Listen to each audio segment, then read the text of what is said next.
Welcome back to Politics Tonight, and thank you very much for staying with us. It's a 30-minute conversation tonight, so let's get right into it. I'm joined by a lawyer and former member of the APC Presidential Campaign Council, Jason Onokpasa, on the outcome of the off-cycle governorship elections in Bayelsa, Imo, and Kogi states. Thank you so much for joining us, Barrister. Thank you for having me. Right. So the off-cycle elections in Bayelsa, Imo, and Kogi states have been concluded. How will you describe the conduct? Well, I would say that it was rather very well conducted, and I would give kudos to the Independent National Electoral Commission. Of course, there are no elections are perfect anyway, but I think the elections so far they deserve a pass mark. I would say. Of course, there are one or two issues, but they were I would say generally above board.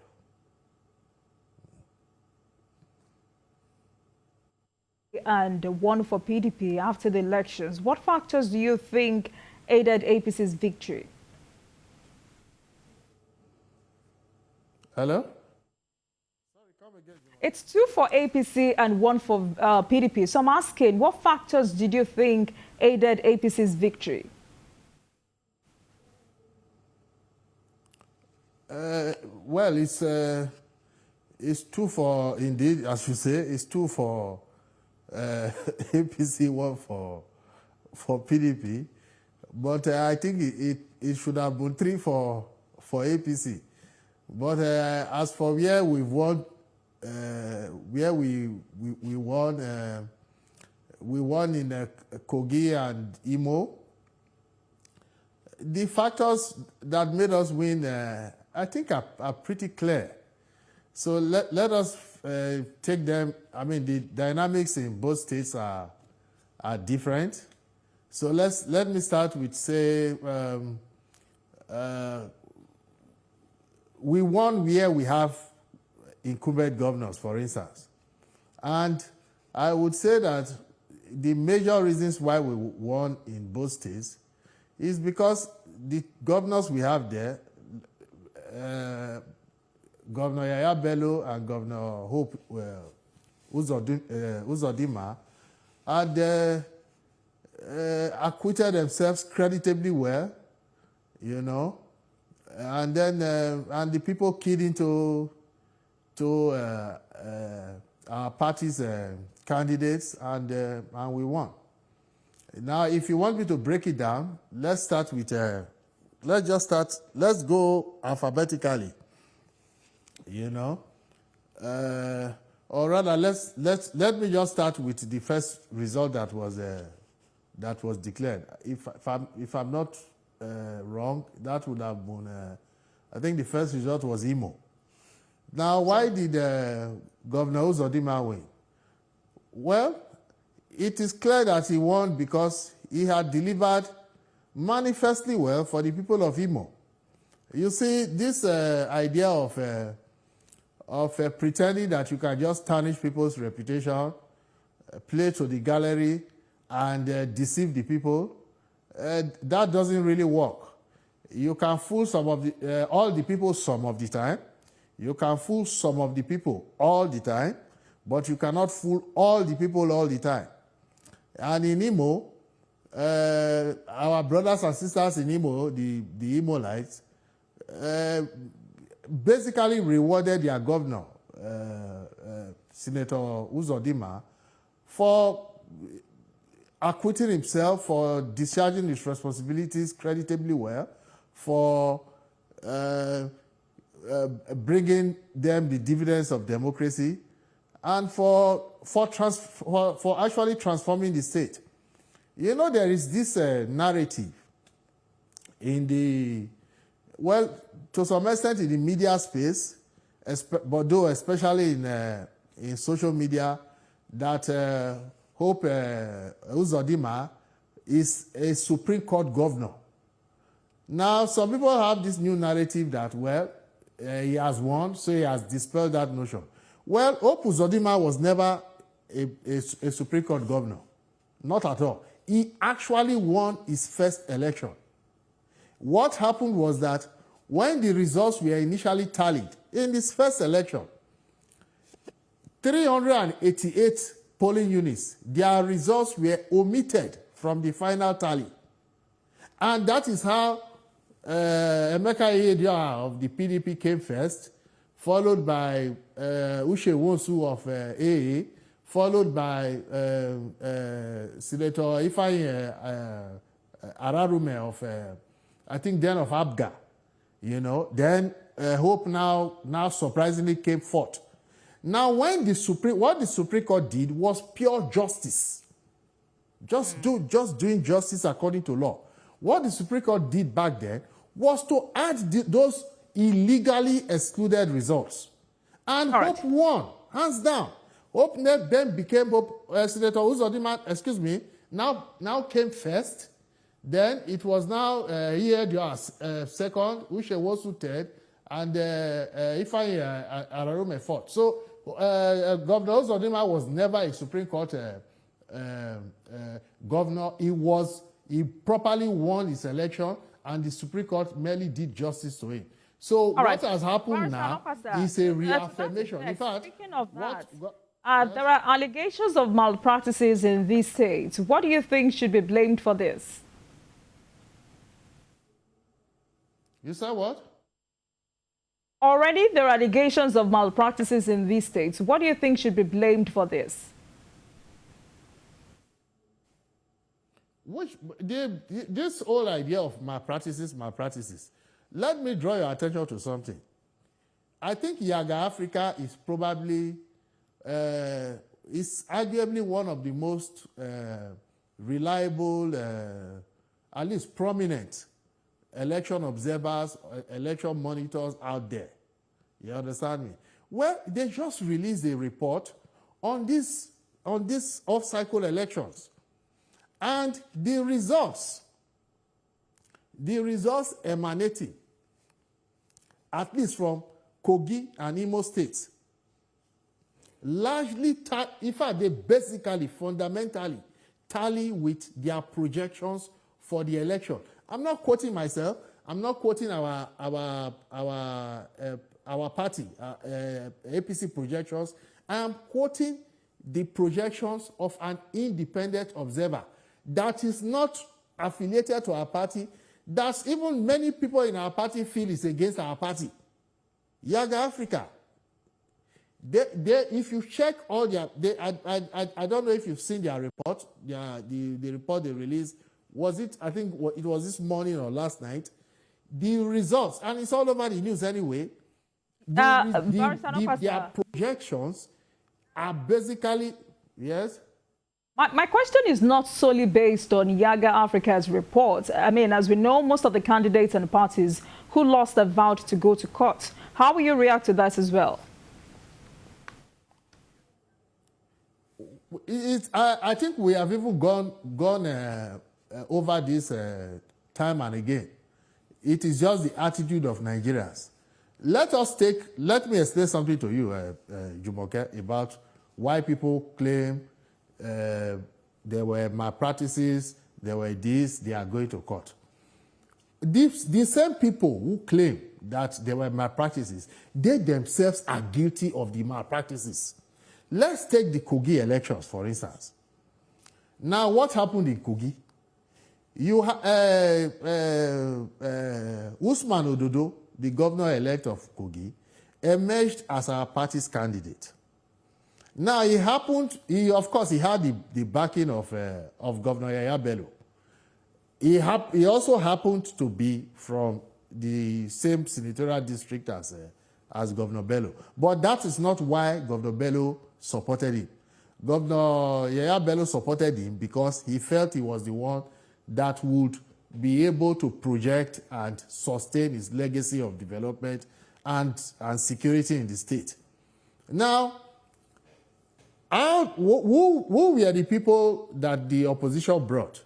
We had someone who was even formerly a national officer of our party, and then he contested under the SDP.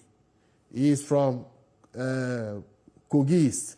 Then the PDP's candidate happened to be from Kogi West. What happened in this election? Unless we want to keep deceiving ourselves. The votes from both Kogi East and Kogi West were split because the people of that state had decided to coalesce around our party's candidate. That is what happened.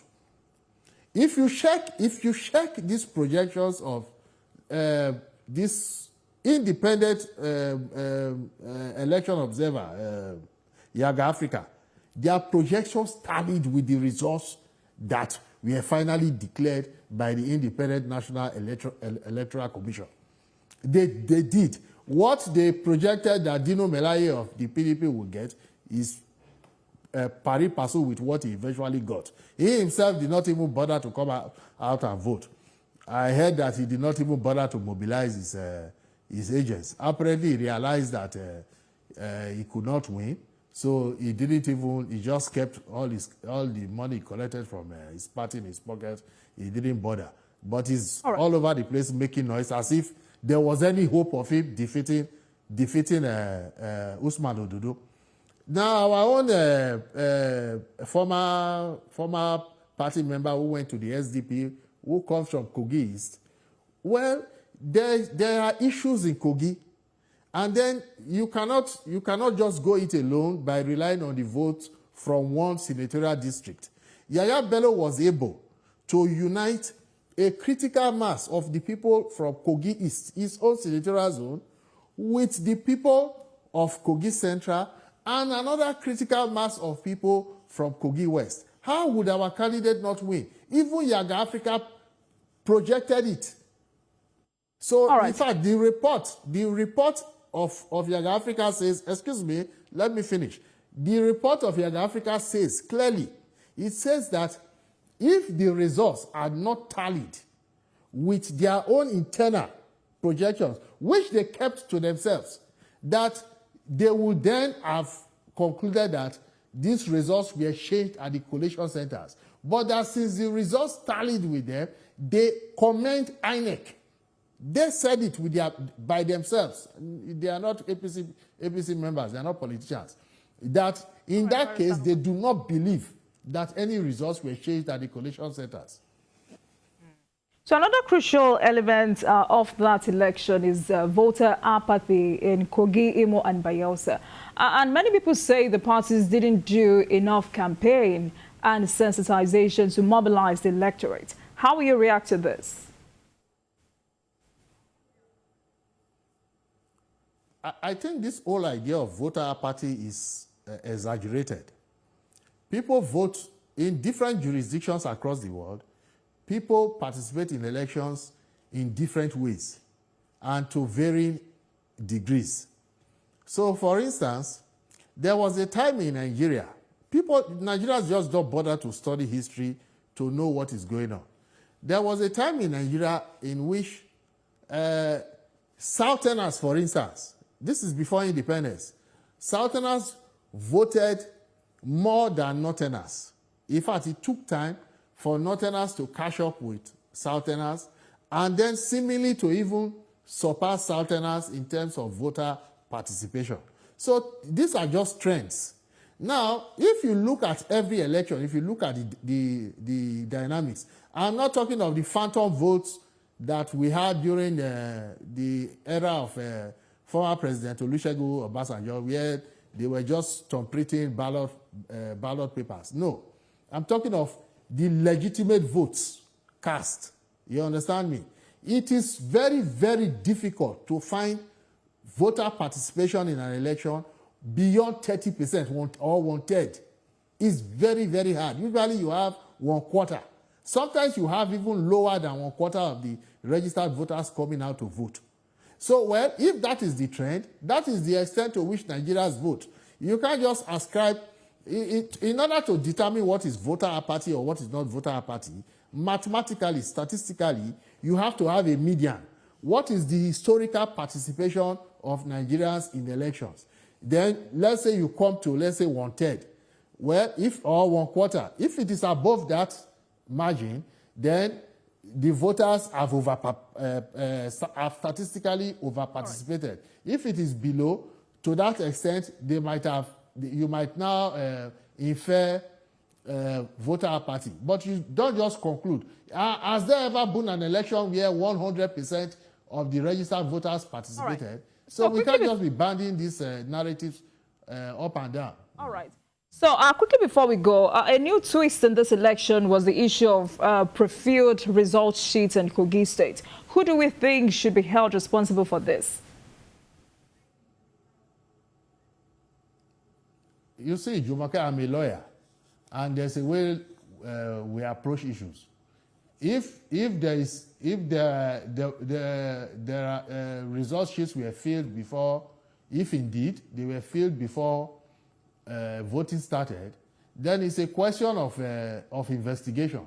So it's not even as simple as saying both of us are contesting election and the result sheets were filled in my favor, for instance. Therefore, I'm guilty. No, it's even possible that you might have deliberately filled result sheets in my favor, knowing fully well that I will still win there, just to embarrass me. You understand me? So it's a question, we will leave that for INEC to investigate, for law enforcement to investigate, to come out with the culprits. Anyone could have, if indeed it happened, anyone could have been responsible.